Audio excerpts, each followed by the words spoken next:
Hello and welcome students. Hope all of you are doing well, all of you are safe. Now, today I have come up with the topic journal entries with GST. देखिए, हम लोगों ने class 11 के journal entries जो normal होते हैं वो सारे कर लिया है, ठीक है। और मेन चीज जो बाकी था वो है journal entries with GST. It's a new addition after the introduction of GST by Indian government, ठीक है।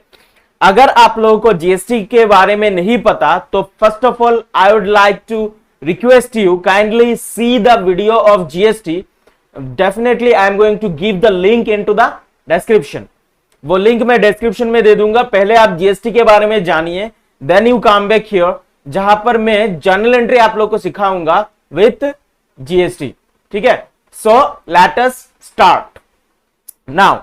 The question goes like this. Question में यह कहा गया है कि पहला जर्नल एंट्री क्या है। Mister x purchased goods. Mister x ने गुड्स सामान खरीदा 1 लाख 1 लाख का लोकली। लोकली मतलब इंट्रास्टेट, इंट्रास्टेट मतलब विद इन द स्टेट। मैंने जीएसटी में ऑलरेडी बता दिया है कि विद इन द स्टेट अगर कोई ट्रांजैक्शन होता है उसमें सिर्फ दो ही तरीके का जीएसटी लगता है।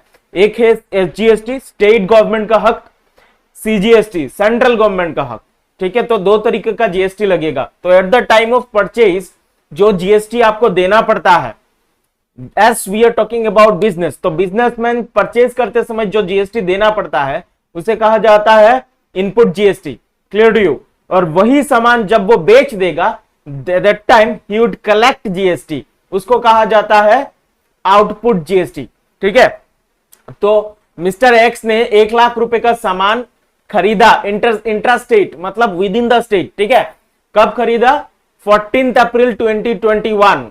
तो इसका जर्नल एंट्री हमको देना पड़ेगा। नीचे देखिए एज्यूमिंग क्या दिया है, सीजीएसटी 2.5% और एचजीएसटी 2.5%, ठीक है।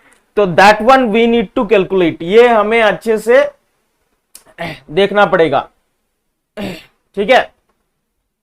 ये हमें अच्छे से देखना पड़ेगा। Clear to you? Okay. Now बोला गया है कि जीएसटी आपको एज्यूम करना है।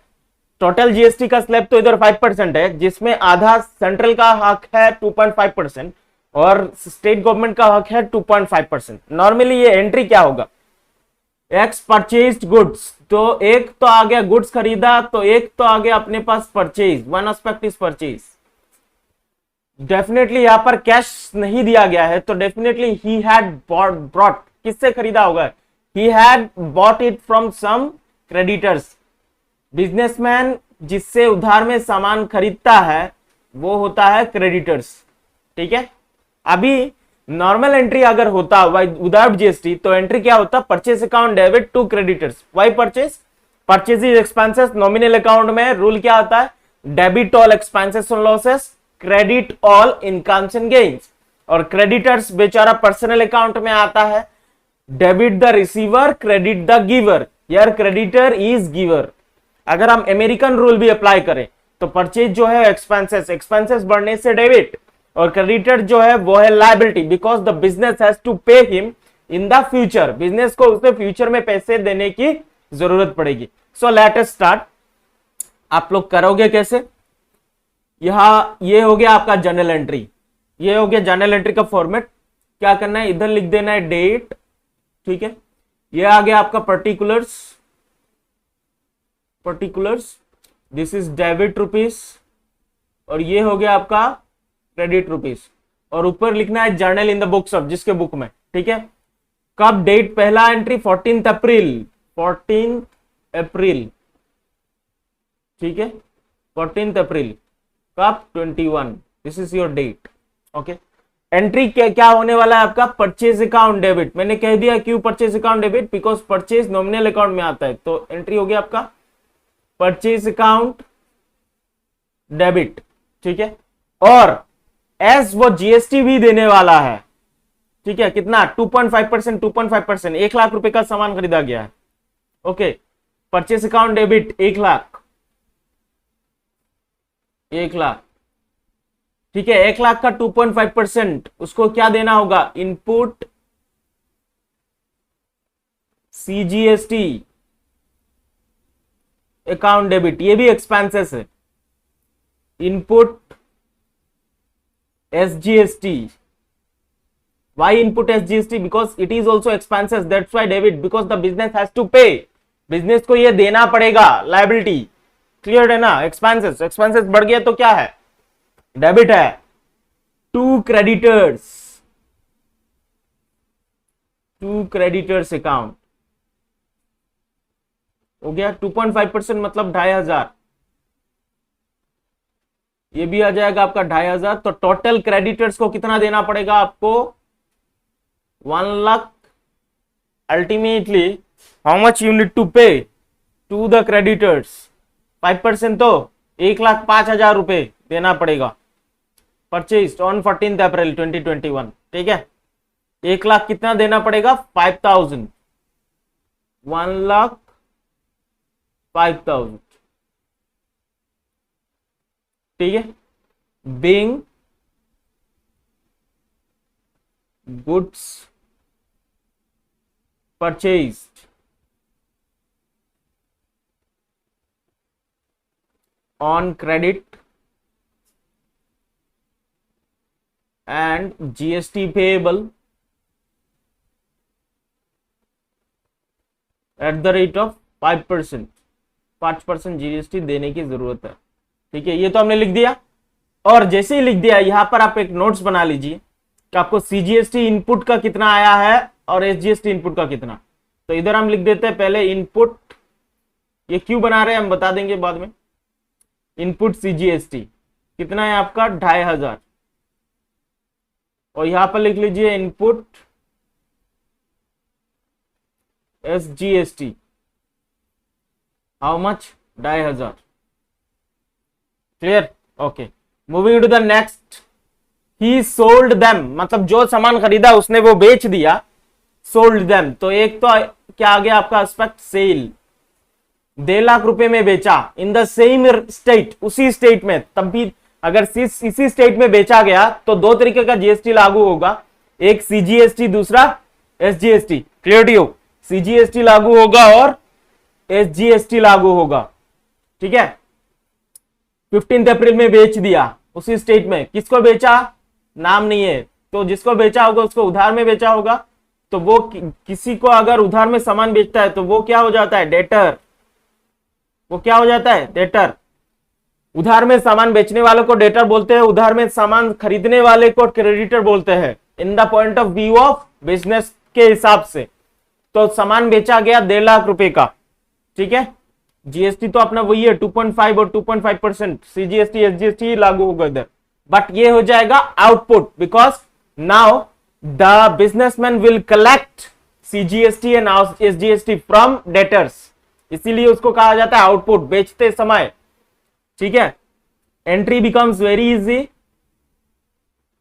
ठीक है। 15 अप्रैल, 15 अप्रैल, ठीक है। Common date is 21। हमने ये क्यों लिखा, इसका भी रीजन है, बता देते हैं। रीजन ये है बिकॉज 21 एक बार हम लिख चुके हैं, इसीलिए और लिखने की जरूरत नहीं है। नाउ एंट्री क्या होगा आपका, डेटर्स। डेटर्स क्या होता है, एसेट। तो एसेट बढ़ गया, एसेट बढ़ने से debit what comes in, credit what goes out. Asset बढ़ गया ना, इसीलिए डेटर्स डेबिट, ठीक है। और sale, incomes and gains, nominal account credit, ठीक है। तो एंट्री हो जाएगा आपका debtor account debit, debtors account debit, ठीक है, to sales account, to output. Now the debtor businessman would also collect to output CGST because that's it is also an income, part of income, incomes and gains, to output SGST account, ठीक है। Amount कितना है, वही 1 लाख का सामान 1.5 लाख में बेचा गया, तो सेल्स का अमाउंट आपका 1.5 लाख है, ठीक है, उसके ऊपर 2.5% सेम 5%, 2.5% का सीजीएसटी, 2.5% एसजीएसटी, 2.5%, 1.5 लाख, मतलब 10% आप कितना होता है वो देख लीजिए ना। 1.5 लाख का 1% कितना होता है, 1% हो गया आपका 1,500, 2% हो गया 3,000, और 0.5% कितना 750, तो 3,750, ठीक है, 3,750, ये भी हो जाएगा आपका 3,750, तो कितना हो गया, 3,3,6,000 और ये 1,500, 7,500, 1,57,500 टोटल डेटर्स को देने पड़ेंगे, 1,57,500, ठीक है। Being good sold, being good sold and GST received, GST at the rate 5%, receive नहीं रिसीवेबल मिलेगा, ठीक है, एंट्री फिनिश हो गया। अच्छा, यहां से हमें मिला क्या, output CGST and output SGST मिला है। ओके, तो ये भी लिख लीजिए, वेयर टू राइट, यहां पर जगह नहीं है, हम इसमें लिखते हैं आउटपुट सीजीएसटी कितना मिला है 3,750 प्लस, और आउटपुट एसजीएसटी, एसजीएसटी ये भी same 3,750, clear. Okay, moving into the next entry, हम नेक्स्ट एंट्री में जा रहे हैं। He paid legal consultation fees 5,000, legal consultation paid, paid बोला है तो मतलब कैश में दे दिया होगा 18 अप्रैल को। अभी यहां पर बोला है लीगल कंसल्टेशन फीस के ऊपर जीएसटी 9% सीजीएसटी, तो एसजीएसटी कितना होगा, ये भी 9% होगा, बराबर होता है ना। ओके,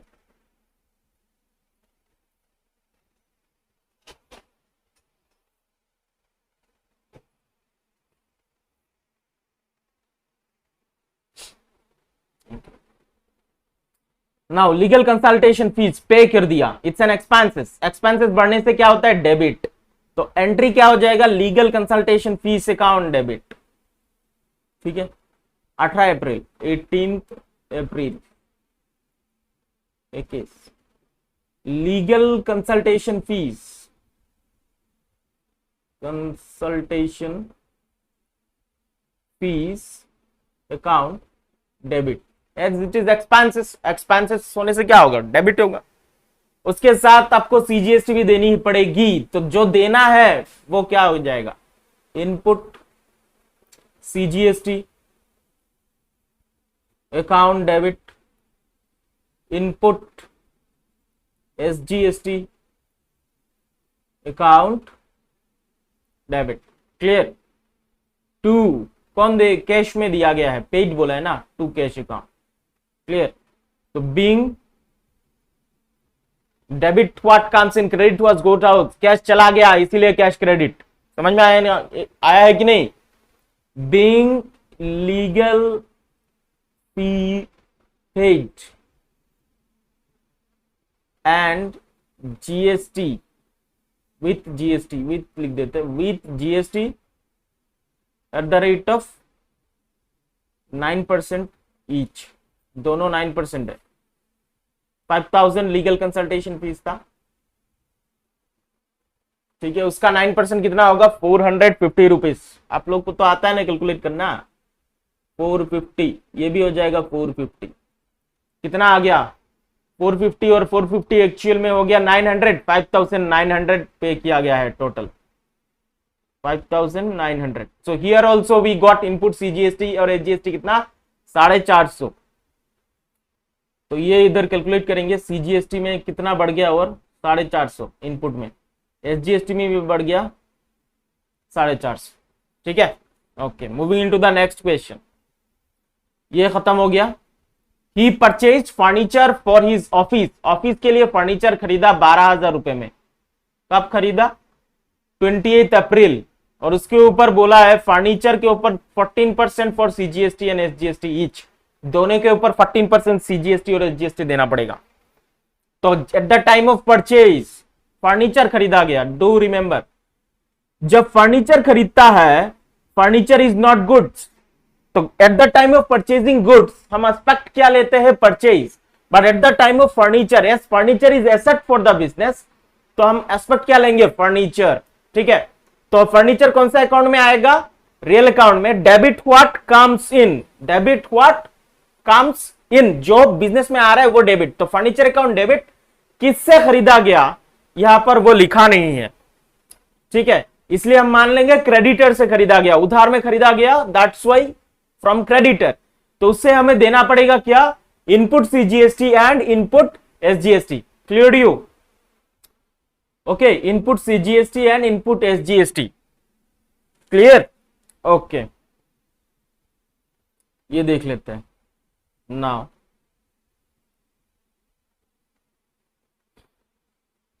अट्ठाईस अप्रैल 28 अप्रैल को, ओके, क्या था,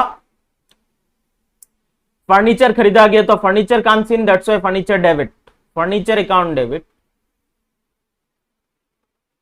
कितना, 12,000, 12,000, ओके, फर्नीचर अकाउंट डेबिट हो गया आपका।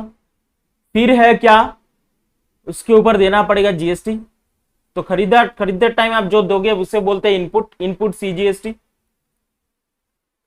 Account debit and input SGST account debit. ठीक है, to creditors, why creditors, cash में नहीं दिया गया है, क्रेडिटर्स अकाउंट। 12,000 का आपको निकालना है कितना, 14%, 12,000 का 10% होता है 1200, 12,000 का 10% कितना हो गया, 1200, ओके, और 4%, 5% हो गया 600 ना, तो 4%, 480, 1200 और 480, 1680 रुपए, 1680, 1680, 1680, ओके, being furniture purchased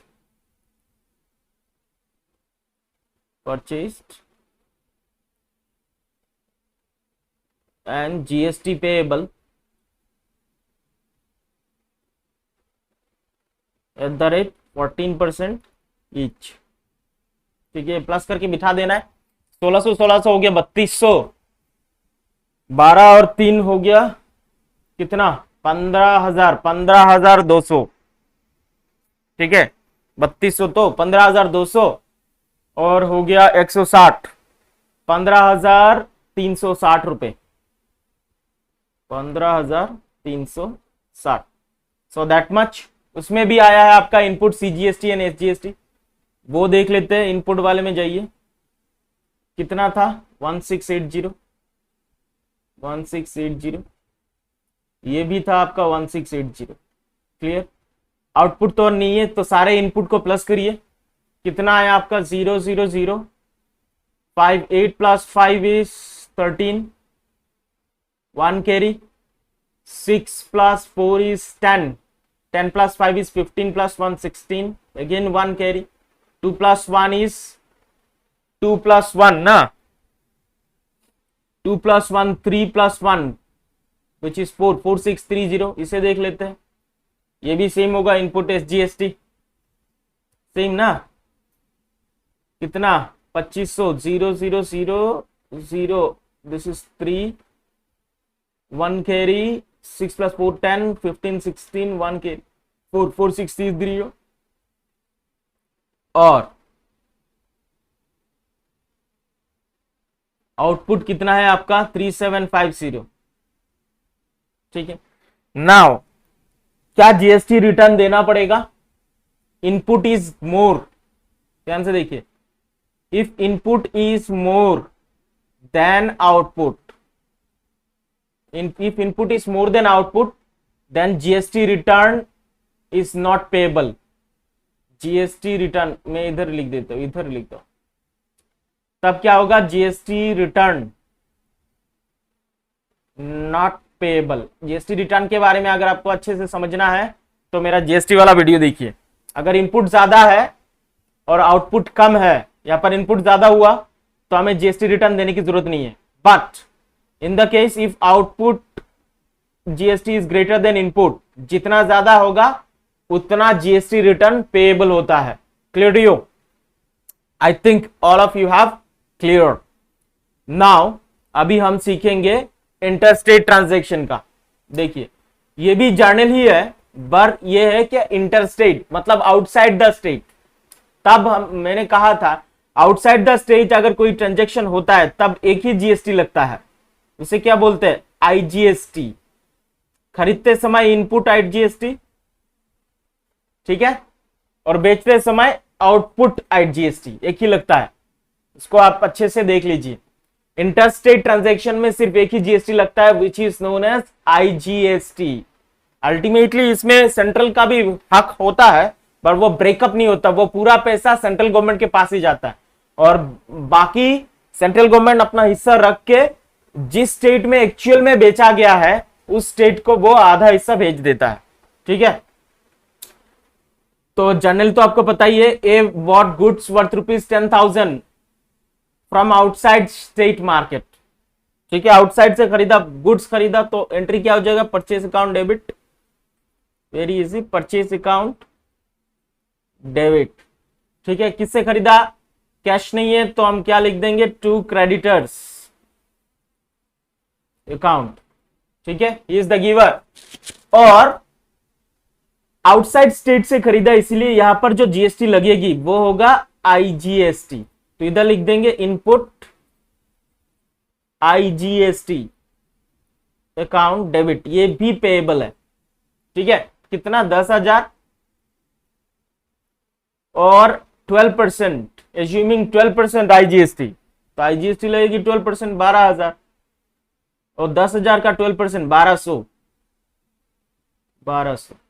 तो इधर हो गया 11,200। बस फर्स्ट एंट्री खत्म हो। Second entry, he sold the other goods manufactured for 10,000। 10,000 का मैन्युफैक्चरिंग था, इन ए डिफरेंट स्टेट, किसी और स्टेट में बेच दिया। जब किसी और स्टेट में बेचा जाता है तब जो जीएसटी कलेक्ट होता है उसको बोलते हैं आउटपुट आईजीएसटी। ठीक है, तो बेचा गया है सेल्स, किसे बेचा नाम नहीं है इसीलिए, या कैश में भी नहीं है तो हम लिख देंगे debtors account debit. Debtors account debit to sales account. ठीक है, कितने का? 10,000 का ही बेचा गया। But at the time of selling the GST collected in different state would be IGST output to output IGST account. ठीक है, कितना? 12% तो 1200। ओके, 1200।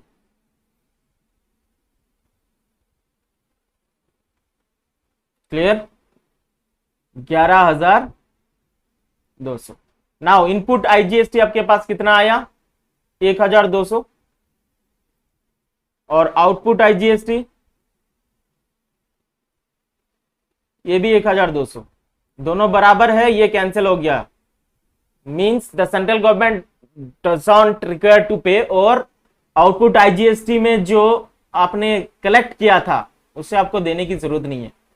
बहुत आर सिमिलर ना, सेम इक्वल है, इसलिए देने की जरूरत नहीं है। अगर इक्वल नहीं होता, आउटपुट जितना ज्यादा है वो जीएसटी रिटर्न के तौर पर आपको देने की जरूरत पड़ेगी। Clear you? So I think all of you have understood that much for today. और किसी को भी अगर कोई प्रॉब्लम आता है जीएसटी से संबंधित, जीएसटी से रिलेटेड कोई भी जर्नल एंट्रीज में, आप मुझे कमेंट बॉक्स पर कमेंट कर सकते हैं। और वन थिंग, अगर आपको ये वीडियो अच्छा लग रहा है और आपको लगता है कि ये वीडियो इंफॉर्मेटिव है, आपको अकाउंटेंसी में सहायता कर रहा है, तो एक काम कीजिए, मेरे वीडियो को ज्यादा से ज्यादा शेयर कीजिए, और जिन बच्चों को एक्चुअल में पढ़ाई की जरूरत है उन बच्चों तक इसे पहुंचा दीजिए। So that much for today, thanking you, keep smiling, bye bye.